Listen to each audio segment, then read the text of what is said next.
Hello everybody and welcome back to Jake's RC Stuff, and there is a spot on the lens. There is a spot on the lens. There is still a spot on the lens. Which lens is it? Is that lens? Or is this lens?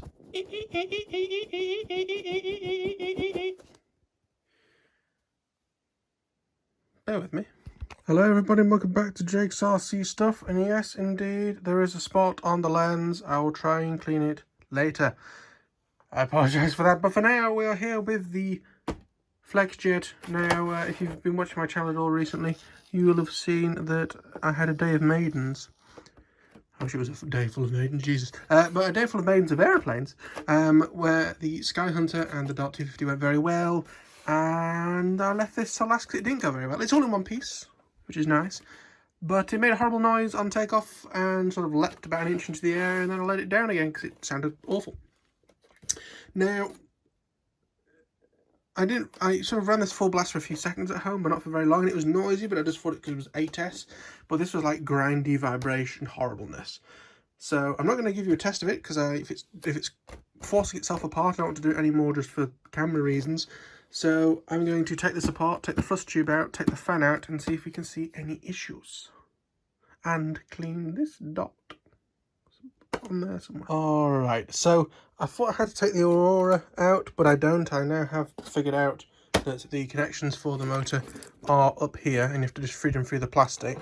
Now, what have I found upon taking this apart? Well, as you can possibly see in there, there is a scrape there from the fan. There is also some scrapage there. I saw 2 spots before, but I think I can see 3 now. Yeah, so we had some there, that's very, very slight, and some here. So 3 different spots, and so one of the spots, the biggest one, is here. Which, now we could see the tap bit, so this is what was it to the top. So that could have been something pushing in that I've done, because I have taken this off before. Look, it doesn't take much for it to close the gap. Could have been like a servo connector or something in the way. You know, you need to make sure they're really pushed down on top of where the screws go through. But this one here, the little mark here, that's nothing to do with me, because this is the side around here that was in the fuselage that I couldn't get to. So they're 2 very close together, one there and one there. And again, these are on the sides that I couldn't have got to, and they are sort of opposite sides of each other. So the question is, what am I going to do? And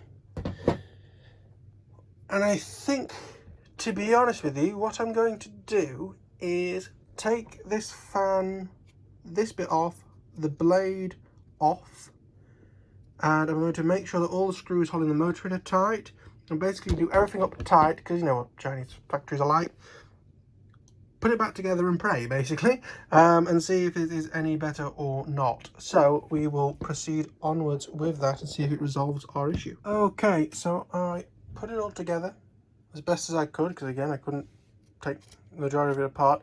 I specifically made sure that all of the cables, I even took them like down here out of the way, because I didn't have the tube in at the time, so I was just testing it. And it makes a horrible noise still, and it almost sounds like it's chewing, like wham, wham, wham, wham, wham. It's, you know, it is biting into something. I've taken the fan out again, and good Lord Jesus, that was not like that before. And same on that side as well. So, Jesus H. Christ. That's really bad news. I'm not 100% sure. Like, I made sure the cables are out of the way before I put it in. I made sure they're out of the way afterwards. The only thing I could possibly suggest is if there's like a lump of glue or something pushing it in, but I don't think there is from what I can see down there. But I mean, the plastic wall, it's microscopic. Let me grab a ruler.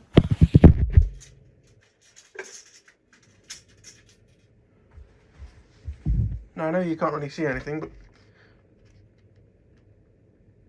at its thinnest point is about 1 mil, up to about 2 mils. I mean, you can see I'm not having to put that much force in for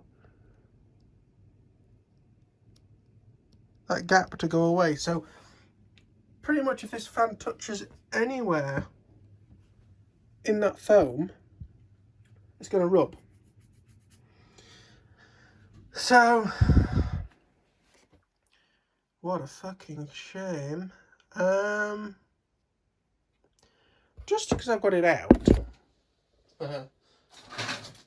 here is, here's one I prepared earlier.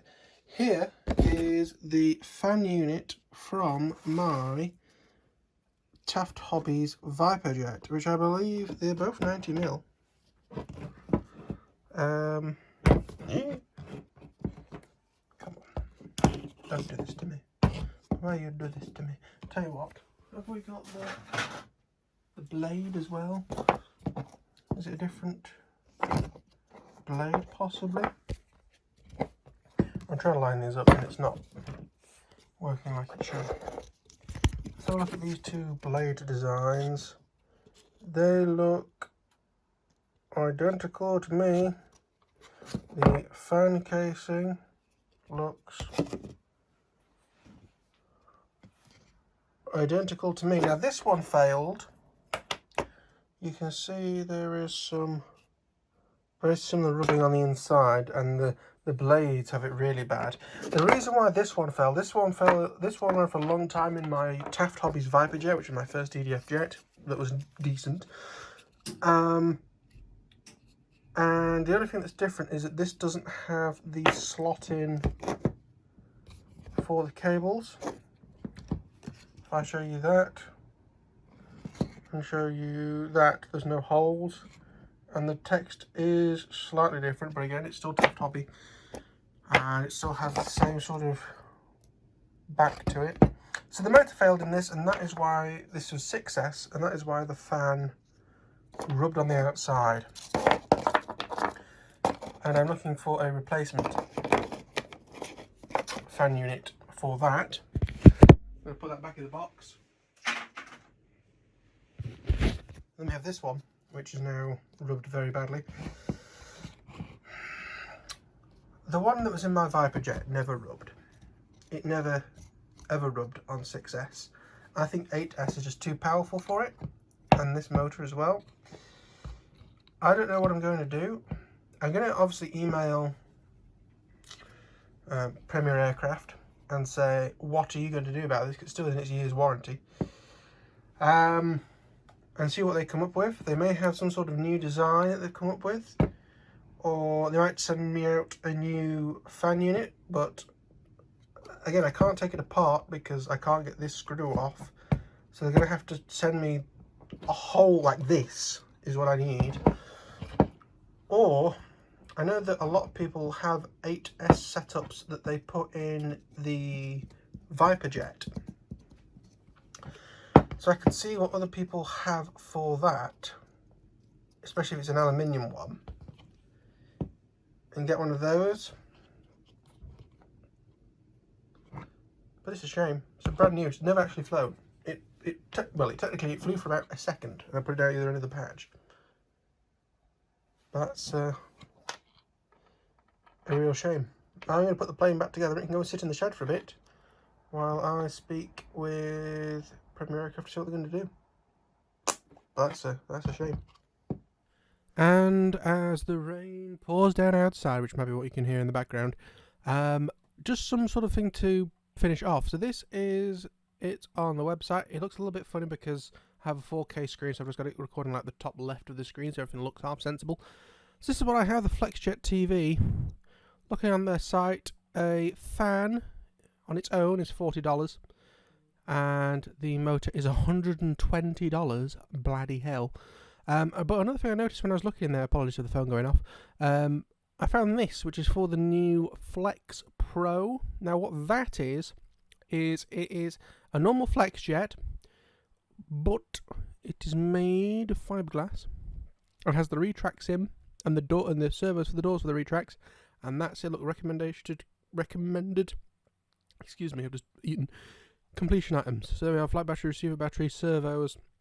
You see fan unit, receiver, transmitter, and optional gyros and wheel brakes for 50 quid more than mine was that had everything in it, and that was expensive. But anyway, so I've contacted them, see what they're going to do. Ideally, I would like, even if I have to pay the difference to get this.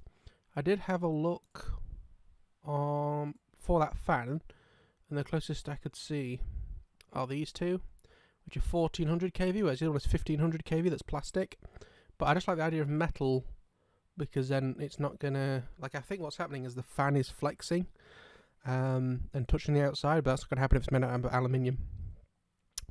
And just because I'm going to need one of these fans for the FlexJET, $20 from a place called RC Castle, which I believe is in the US. And they also have the fan with that motor, and I know it's a different outer casing, but look, than the one I have physically, but the cables are the same, connectors are the same, fan is of course the same, and if you look, that's like more silver when mine was black, but if you have a look at their motor, that's silver as well. It's just the same motor, just you can get the full thing for $84 instead.